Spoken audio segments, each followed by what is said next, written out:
Mild hybrid does little for fuel economy or performance, but this is still the V90 we like. We thought we had all the Volvo engine codes down pat, T5, T6, T8, and then along comes a 2022 Volvo V90 Cross Country with a B6 badge. Air, what? Here's what's going on. As part of its commitment to electrification, that is, some sort of electrical powertrain assistance in all of its cars, Volvo upgraded its old T5 and T6 powertrains with a 48-volt mild hybrid system. You'll forgive us if we're a bit cynical on this whole mild hybrid idea. According to the EPA, the new V90cc B6 sees an increase of 2 miles per gallon in the city cycle, 1 mile per gallon combined, and a 1 mile per gallon decrease on the highway compared to the 21 T6 model. Yep, that's pretty mild. But we were rather intrigued by one engine alteration, made possible by the 48-volt system. The supercharger is now driven electrically. For those unfamiliar, Volvo's T6 engine employs, perhaps we should say employed, both a turbocharger and an engine-driven supercharger, the latter to fill in the gap in low RPM power, turbo lag, while the exhaust builds up enough pressure to make the turbo boogie. It's a nifty idea and one we're surprised hasn't seen more widespread adoption, as it helps Volvo's relatively small 2.0-liter engine deliver outsized punch. The problem with a supercharger is that it's driven directly by the engine, robbing power and economy. The move to an electric supercharger is much like the change from engine-driven power steering pumps to electric motors.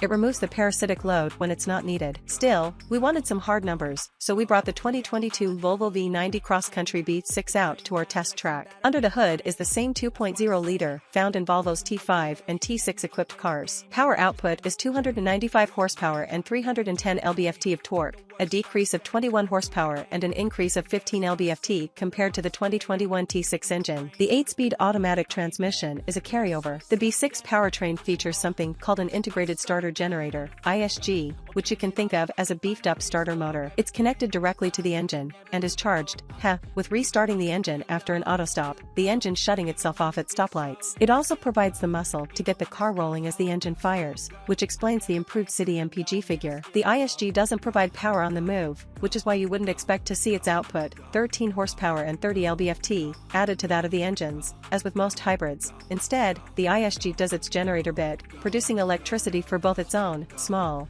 48-volt battery and the car's 12-volt electrical system, as well as providing some regenerative braking effort. So how did the B6 powertrain fare at the test track? Before we hit the numbers, we should note the weight penalty. The 2022 V90 Cross Country B6 tipped our scales at 4,356 pounds, 89 pounds heavier than the T6 powered Cross Country we tested in 2017. As for acceleration, we timed the B6 car to 60 miles per hour in 6.9 seconds, 0.4 second behind the 2017 T6. The new car ran a quarter mile in 15.1 seconds at 94.2 miles per hour, 1/3 of a second behind the T6, but with a 0.5 mph faster trap speed. We noted strong power off the line, thank you, supercharger, but the engine seemed to run out of steam at higher speeds. Volvo nixed the V90's sport mode for 2022, and the transmission shifts did not feel particularly urgent, even under full throttle. We tried an acceleration run in off-road mode, just for the heck of it, but we noted no significant time difference. The B6 acceleration characteristics aren't much different from the T6 car.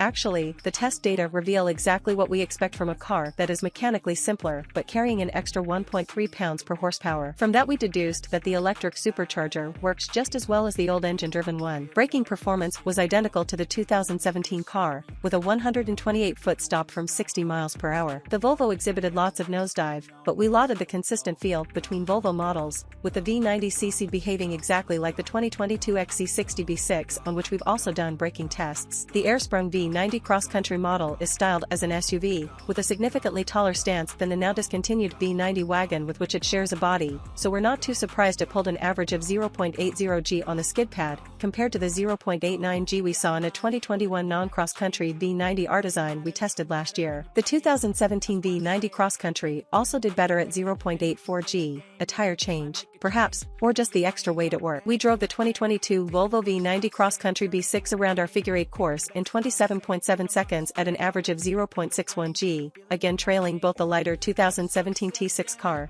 26.4 seconds at 0.68 g, and the on-road only 2021 V90, 25.9 seconds at 0.68 g. But there's more to this test than pure numbers. numbers, and the car felt sportier than we had imagined. It was also impressively consistent as it completed all of its laps within a tenth or two of one another. Wheeling the 2022 Volvo V90 Cross Country V6 around the streets of Los Angeles, we marveled once again at the smooth flow of power from the hard-working engine, as well as the nearly imperceptible operation of the auto-stop system. But we also noted the transmission's lazy shift behavior, and we were surprised by how difficult it was to modulate the brakes. Pedal effort felt inconsistent, perhaps due to the ISG's regenerative effort, and when the auto-stop system shut off the engine as speed slowed to a crawl, the V90 stopped as well, often more abruptly than we intended. Volvo made several changes to the V90's two screens over the years, and we quite like the new digital dashboard with its moving map display. But the portrait-style center screen, once the most modern thing we'd seen and now among the most dated, is a sore spot. The 2022 V90 is an early adopter of Volvo's new Google-based software,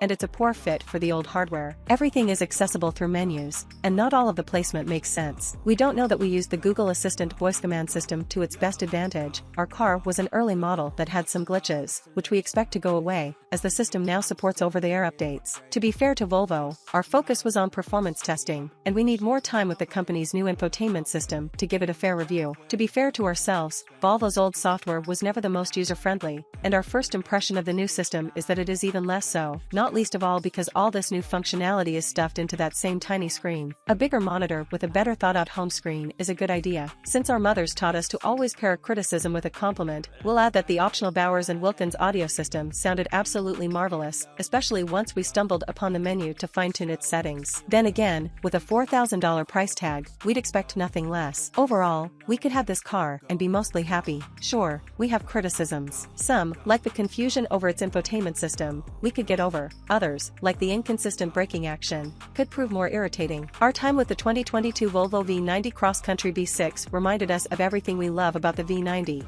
including its size, comfort, and luxurious cabin. And although the V90 Cross Country doesn't offer as much cargo space as other big SUVs, it looks a heck of a lot sexier. The V6 powertrain might make it a bit slower, but it's done nothing to dampen our enthusiasm for this big, beautiful wagon.